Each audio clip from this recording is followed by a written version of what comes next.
Channel रंग बिरंगी दुनिया में आप सभी का एक बार फिर मैं बहुत बहुत स्वागत करती हूँ। तो आज मैं लेकर आ गई हूँ और इन्फॉर्मेशनल वीडियो।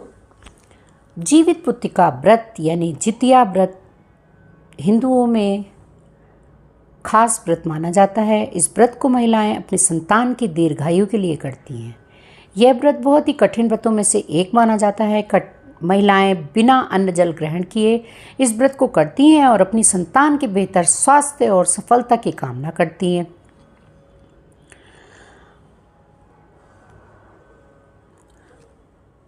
महिलाएं यह व्रत लगभग 36 घंटे का होता है और इस दौरान माताएं बिना अन्न जल ग्रहण किए निर्जला व्रत करती हैं। तो आइए जानते हैं इसकी पौराणिक कथा क्या है। और संतान की दीर्घायु, सुखी और निरोगी जीवन के लिए माताएं जीवित पुत्रिका का व्रत रखती हैं। वे शाम को ही व्रत का पारण कर सकेंगी। यह व्रत सप्तमी वृद्धा अष्टमी से शुरू होकर नवमी तिथि को समाप्त हो जाता है, यानी नवमी तिथि लगने पर व्रत का पारण किया जाता है। वहीं जो व्रती महिलाएं 25 सितंबर को यानी कि अष्टमी तिथि का व्रत रख रही हैं, उनका पारण कल सुबह यानी गुरुवार के दिन होगा। इस व्रत को जितिया या जीमूत वाहन व्रत भी कहा जाता है। यह त्यौहार मुख्य रूप से बिहार, झारखंड, उत्तर प्रदेश के आसपास के इलाकों में किया जाता है। धार्मिक मान्यताओं के अनुसार इस व्रत के करने से संतान को रोग, दोष, शत्रुओं से छुटकारा मिलता है। जीवन में सुख समृद्धि आती है। कृष्ण पक्ष की अष्टमी तिथि को महिलाएं व्रत शुरू करती हैं। व्रत समाप्त हो जाने पर महिलाएं मुंह में दातून लेती हैं और फिर स्नान, ध्यान व पूजा के बाद अन्न जल ग्रहण किया जाता है। वहीं जो महिलाएं आज जीवित पुत्रिका व्रत रख रही हैं, उनके व्रत का पारण गुरुवार सुबह सूर्योदय 4:35 से 5:23 तक रहेगा। तो आइए जानते हैं इसकी व्रत कथा क्या है। जितिया व्रत की कथा महाभारत काल से जुड़ी बताई जाती है। धार्मिक कथाओं के अनुसार महाभारत के युद्ध में अपने पिता की मौत का बदला लेने की भावना से अश्वत्थामा पांडवों के शिविर में घुस गए। शिविर के अंदर 5 लोग सो रहे थे। अश्वत्थामा ने उन्हें पांडव समझकर मार दिया, परंतु वे द्रौपदी की 5 संतानें थीं। अश्वत्थामा ने फिर से बदला लेने के लिए अभिमन्यु की पत्नी उत्तरा के गर्भ में पल रहे बच्चे को मारने का प्रयास किया और ब्रह्मास्त्र से उत्तरा के गर्भ को नष्ट कर दिया। तब भगवान श्री कृष्ण ने उत्तरा की अजन्मी संतान को फिर से जीवित कर दिया। गर्भ में मरने के बाद जीवित होने के कारण उस बच्चे का नाम जीवित पुत्रिका पड़ा। तो आइए जानते हैं इससे संबंधित और भी कथाएं। धार्मिक मान्यताओं के अनुसार जितिया व्रत कथा पढ़ने से संतान की दीर्घायु होती है और सुख समृद्धि मिलती है। जितिया का व्रत महिलाएं निर्जला रखती हैं, यानी कि इस व्रत में अन्न और जल ग्रहण नहीं किया जाता है।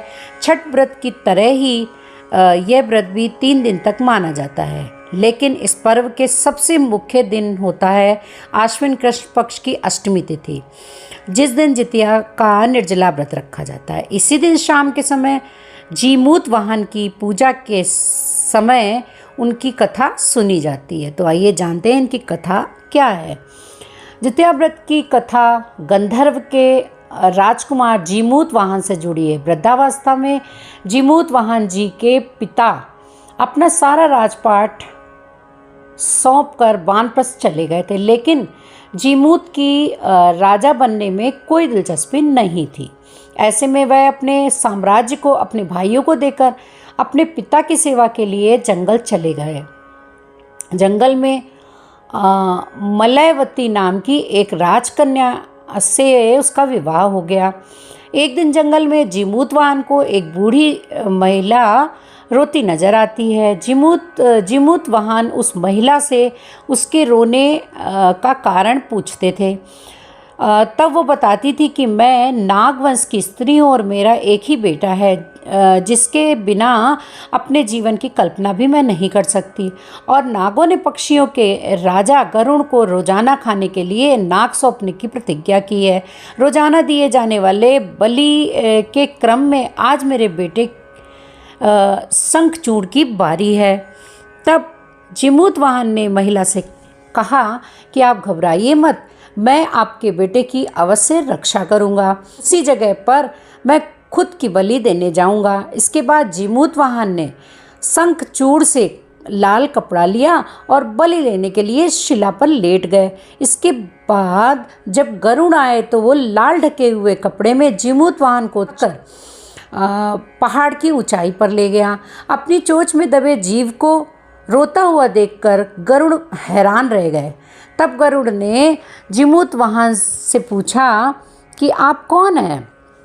जिमूतवाहन ने उन्हें सारी बात बता दी। गरुड़ जिमूतवाहन की बहादुरी से बेहद प्रसन्न हुए। तब उन्होंने उन्हें जीवन दान तो दिया ही, साथ ही आगे से नागों की बलि ना लेने की भी प्रतिज्ञा ली।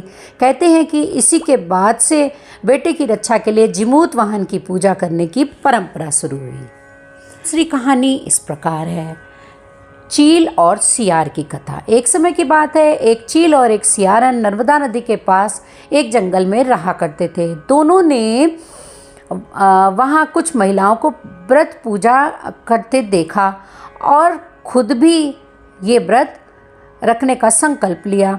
इस उपवास के दौरान सियारन को भूख बर्दाश्त नहीं हुई, इसलिए उसने चुपके से भोजन कर लिया। दूसरी ओर चील ने विधि विधान से व्रत किया। अगले जन्म में चील और सियारन दोनों राजकुमारी बनकर सगी बहनें हुई। इससे सियारन बड़ी बहन थी और चील छोटी बहन। दोनों बहनों की शादी हो गई, लेकिन सियारन रानी के जो भी बच्चे होते वे मर जाते, जबकि चीलों के बच्चे स्वस्थ रहते। सियारन को इससे जलन होने लगी। जलन के कारण सियारन रानी अपनी बहन के बच्चों और उसके पति को मारने का प्रयास करने लगी, लेकिन वह सफल नहीं हो सकी। बाद में जब उसे अपनी भूल का एहसास हुआ तो उसने अपनी बहन से क्षमा मांगी।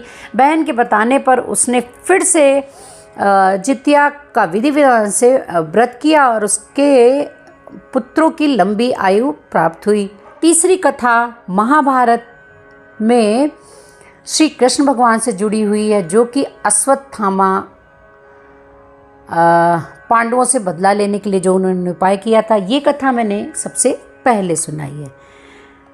आई होप आप लोग को हमारी ये वीडियो पसंद आई होगी। पसंद आई हो तो आप हमारे चैनल को विद बेल आइकन सब्सक्राइब जरूर कर दीजिएगा, जिससे ऐसी कथा कहानी और ऐसी जानकारी आपको मिलती रहे। टिक्का व्रत की सभी को हार्दिक शुभकामनाएं।